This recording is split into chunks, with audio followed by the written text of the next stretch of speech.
Hello, big world. I just wanted to share a thought that I had again, but first, there are some huge things coming. I'm so excited. I'm setting up some big things today and getting ready for some big things next week, and I will be sharing those once they're all figured out. But I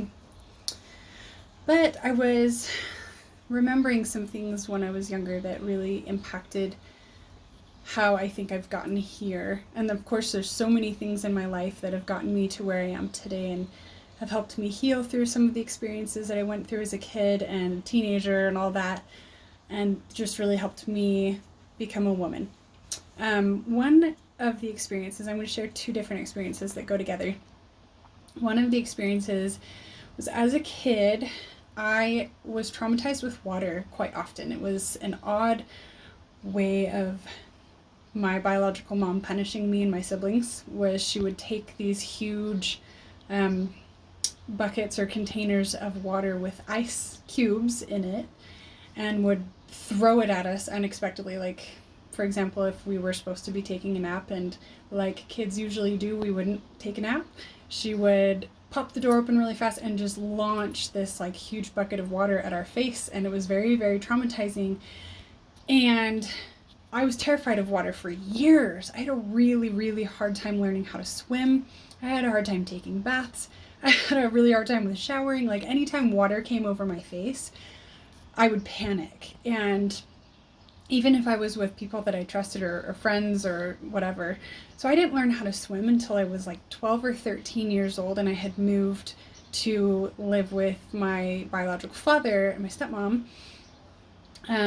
And when I made that change, there was just a lot of change going on in my life and a lot of beginning steps being put in place to help my siblings and I heal from just a crazy life that we had before living with my dad and my stepmom. So he wanted to teach me how to swim, and I was terrified of water. I'd gotten better at that age to, obviously I could take baths and shower, but I still was terrified of water coming over my face if I wasn't like totally in control of it. So swimming was really hard for me because if you splashed too much and water got in my face, oh my goodness, it was just hard. I was terrified of water and the uncertainty of if I was going to choke or not, or drown. Like, I had these terrible like relationships with water. And so I really had to, my dad had to put a lot of effort in to teach me how to swim, and spent a lot of time in the pool, a lot of patience. I probably left many a claw mark on him, like as a kid, trying to figure out how to swim, and him trying to like help me embrace the water where I was terrified of it. So thanks to my dad, shout out. But one of the things that he taught me before teaching me how to swim was how to float.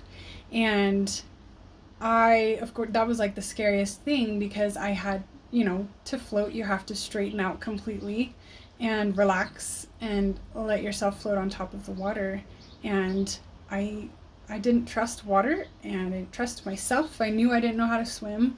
I knew what would happen if I got water in my face. I could choke and drown, and I was terrified. And so it took a long time for me to learn how to just float. And it took a lot of me choosing to be vulnerable in order to successfully float. And that is one of the two experiences that really helped me to learn to trust myself and to embrace difficult experiences in order to conquer them. The other experience that I kind of mentally lock into my head with this was at a totally different time in my life. I'd already graduated and I was living in Orem area in Utah, and I took a motorcycle class. I took it through Harley Davidson, and if you ever want to take motorcycle class, I totally recommend doing it through the Harley Davidson program. It was such a good program because it really teaches you to connect with your motorcycle. I know that sounds weird, but it makes sense. But for me, one of the hardest things was leaning into turns on my motorcycle, because I felt like I was going to fall over if I leaned too far, and then if I didn't lean far enough, then I was going to fall over. So that was something that I really struggled with, especially when you learn the 8 on your motorcycle. If you ride motorcycles, you have to learn how to do an 8. And in order to take those turns, you have to lean into it, and you have to look into where you're turning. You can't look at where you are right now in the moment. You have to look ahead when you're taking a turn in a motorcycle, and you have to commit to it and lean into it and do it. Like you can't like halfway go in and then stall or pull back or hesitate, because you could fall. And motorcycle falls can be deadly. And so they teach you from the very get-go to commit to the turn and to look at where you want to be, where you're going, not so much where you are. And these two experiences in my life are so symbolic to me of healing and trusting yourself and leaning into your own experiences instead of trying to avoid your own experiences and your own knowledge that you're gaining or have gained. And a lot of people don't trust themselves, and I get it. I didn't always trust myself. In fact, I went years without trusting myself, and I tried to trust everybody but myself. And you really can't succeed until you make a relationship with yourself, strengthen and build that relationship, mend it if you have to, and trust yourself. Allow yourself to be vulnerable and lean into those experiences that you have in your life that have gotten you to where you are, and look at where you want to go instead of where you're at right now.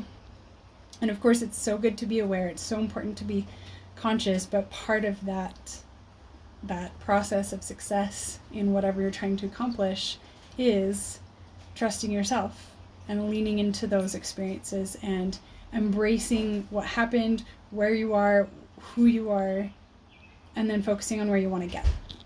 I hope this makes sense. Sometimes I feel like I get on here and I just ramble. I do, but this is my outdoor office. This is where I have all my deep thoughts, my dusty desk, and my dying flowers. Having a desk outside is awesome, but you have to clean it very often because there's a lot of pollen right now. I've got this really, really pretty tree right here. So you have to clean a little more often than you would if your office was inside, but it's worth it. Anyway, if you guys have any questions, as always, I am open. Reach out to me. I actually have a new website up, lissecherry.com. If you have any questions, my contact information is on my contact page, of course, on my website, and then you can always find me on Instagram at Lady Lisse or on Facebook, Lisse Cherry. Love you guys. It's time to connect.